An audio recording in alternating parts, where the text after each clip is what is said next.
జిల్లా కావలి మండలం వెంకటేశ్వర అన్నగారిపల్లి పంచాయతీ రామచంద్రయ్య అన్న అన్న ఇక్కడ స్థానిక మత్స్యకారులు మేము సుమారుగా ఇక్కడ ఉన్న హార్బర్ విషయానికి వస్తే ఉన్న 80 ఎకరాలు మాకు సరిపోవు అన్న, మాకు సరిపోవు. మా ఎట్లా అంటే ఇప్పుడు ఉండి ఆల్రెడీ 4 జిల్లాల మత్స్యకారులకి మరపడవలు 70 మరపడవలు ఉన్నాయి. ఆల్రెడీ ఇక్కడ కావలి నియోజకవర్గం నుంచి కుర్రుపాలెం నుంచి చెన్నాయిపల్లి వరకు 6 పంచాయతీలకి సుమారుగా 1000 సాంప్రదాయ మత్స్యకార పడవలు ఉన్నాయి. ఆ మత్స్యకార పడవలు 1000 మరపడవలకి 150 మరబోట్లకి ఇక్కడ స్థలం సరిపోదన్న. కానీ మేము సరిపోకుండా ఉంటే, మేము బాధపడతా ఉంటే మా స్థలంలో వచ్చి ఏదో ప్రైవేట్ కంపెనీకి 30 ఎకరాలు 29.5 ఎకరాలు వాళ్ళకి కట్టబెట్టడం అనేది మా మత్స్యకారులు ఎవరు ఒప్పుకోరన్నా. ఆ స్థలం మా స్థలం మాకే కేటాయించిన స్థలం మాకే ఉండాలి. ఎట్టి పట్ల మేము రాజీ పోవనా. అంత స్థలం కావాలంటే తీరపాత్రలో చాలా చోట్ల ఉన్నాయి. వాళ్ళు డబ్బులు పెట్టి కొనుక్కొని ప్రభుత్వం అంటే అభివృద్ధికి వ్యతిరేకం కాదు. పక్కనే పోర్టు ఉంది కదా, కృష్ణపట్నం పోర్టు. అక్కడ కావాలంటే ఇచ్చుకోవచ్చు కదా వాళ్ళకి కావాలంటే.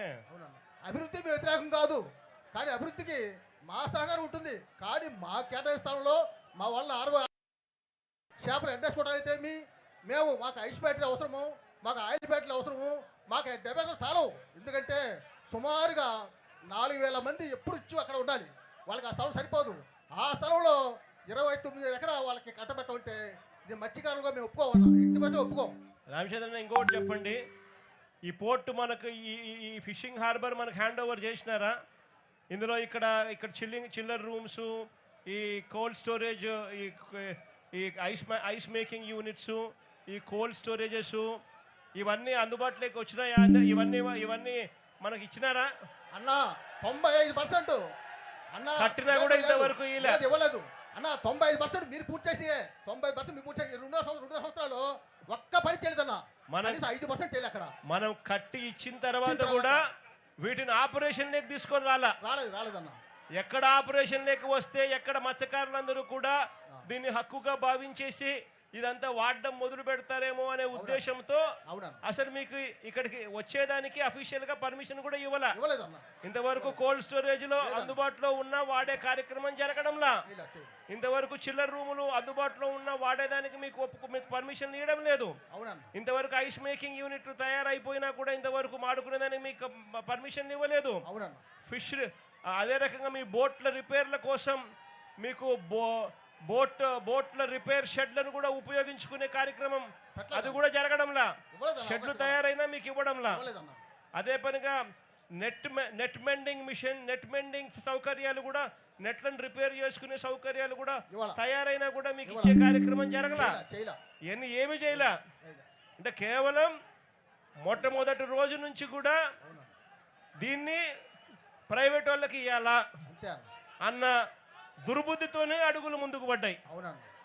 తర్వాత కడలు పరిస్థితికి వస్తే మా వాళ్ళు 15 సంవత్సరాల నుంచి మీకు అర్జీలు ఇచ్చి ప్రభుత్వానికి, ఎమ్మెల్యేలకి, ఎంపీలకి, కలెక్టర్కి అర్జీ ఇచ్చి వ్యాసారిపోయిన తర్వాత మా వాళ్ళ కష్టార్జితంగా కృష్ణాపురం వాళ్ళైతేనేమి, శ్రీనివాసపురం అయితేనేమి తిరుపతి జిల్లాలో, తర్వాత ఇక్కడ కావలి మండలంలో చెన్నాయిపాలెం అయితేమి వాళ్ళు సావు బతుల మధ్య కొట్టించుకొని, వాళ్ళు తండించుకొని, రాళ్ళతో కొట్టించుకొని వాళ్ళు బోట్లు పట్టారన్న.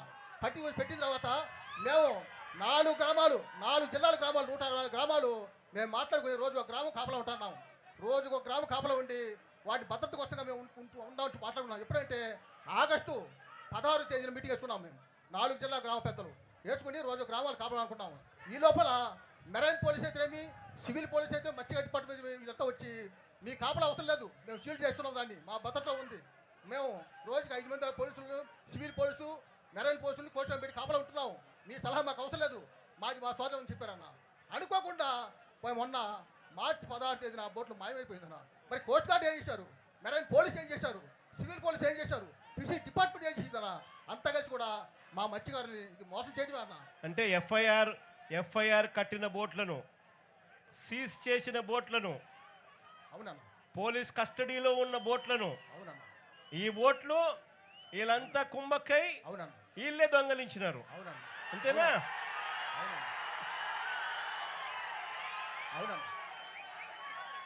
మార్చి 12వ తారీఖున ఇక్కడ లోకేష్ వచ్చినాడు.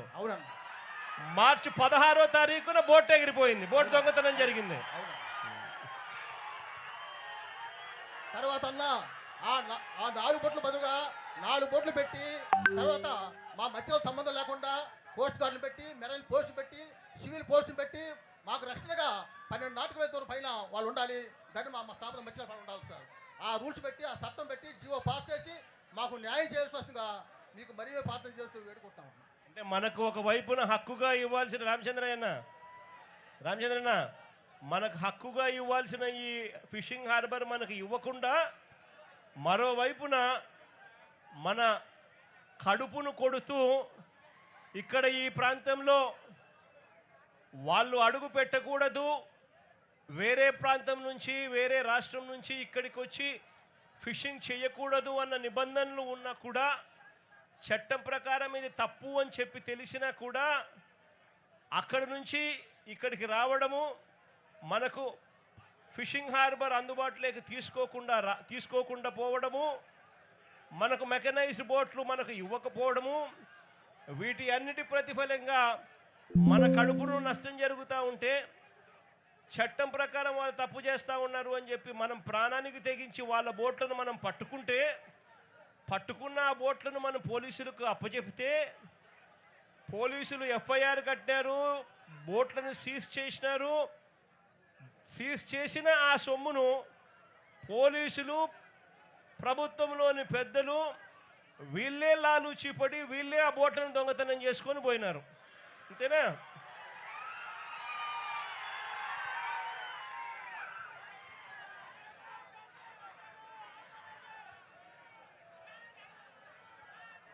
తెలంగాణ అంతేనా? బేసిక్లీ ఇదే విషయమే కదా.